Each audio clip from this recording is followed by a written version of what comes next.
registered in the name of the respondent as well as his wife, isn't it?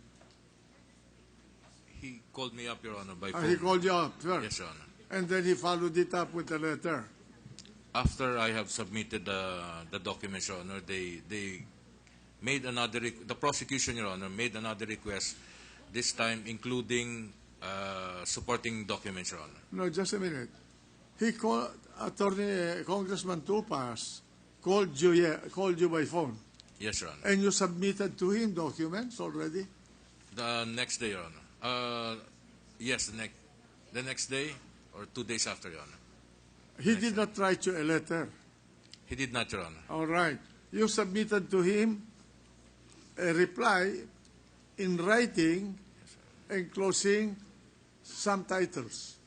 Certified copies of titles, Your Honor. All right. Did he mention to you the names that you should search from Yes, your sir. record? Yes, Your Honor. Who were the names that he mentioned? Chief Justice and family, Your Honor. Did he name the families? He did. Yes, Your Honor. Who are the families he mentioned? Renato Corona, Cristina Rocco Corona, Francis Vincent Corona, Charina Corona, Maria Carla Corona Castillo, Your Honor, and the husband Constantino Castillo III, Your Honor. How come that the name of Constantino Castillo and another woman was included in your listing? How come that Ismail Matay was included in your listing? How come that some other names were included in your listing? When we punch a name, Your Honor, the result from the computer, maybe because he was a transferor or transferee, a seller, any document, Your Honor, that is in our computer database will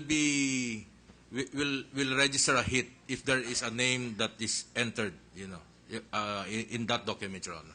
So when you punch Constantino Castillo Jr., automatically the name Constantino Castillo or Del Castillo Yes, sir. Sr. appeared. Yes, Your Honor. And so you trace it.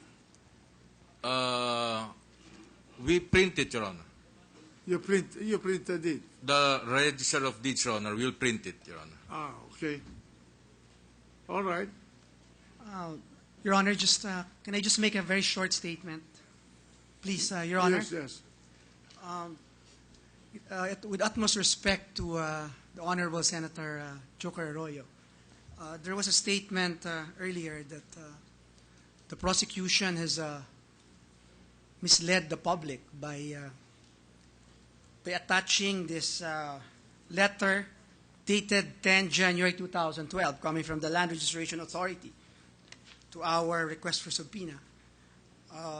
Just to be fair to the prosecution panel, Your Honor, just want to state for the record that we did not mislead the public by attaching Annex A, which is the Land Registration Authority letter. We have every reason to believe the authenticity of these documents, and we attach it in good faith.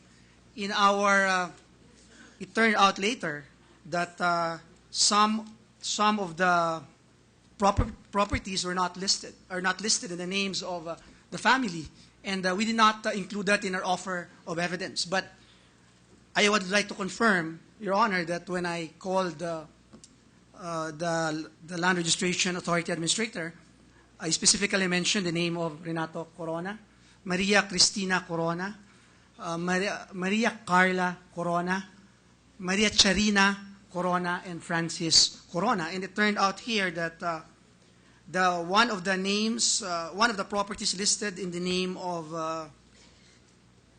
Maria Carla, and Constantino was used by the prosecution to support the theory of the prosecution that there was a simulated deed of assignment.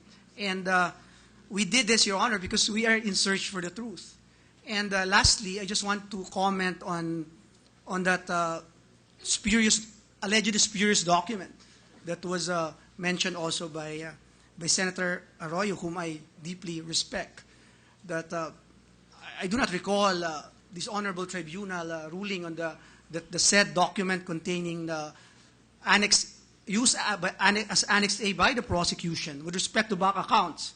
I do not recall this tribunal concluding that it is spurious. In fact, on record, the documents elicited initially based on that Annex A, which we used as a basis for the request for subpoena, were admitted as evidence for the prosecution. So I just want to put that on record, and thank you very much, Your Honor. Yes. Your Honor, please. The gentleman from Bukidnon. Thank you, Mr. President. Para lang maunawan, para malinaw lang, Mr. Witness, ito pong computer nyo,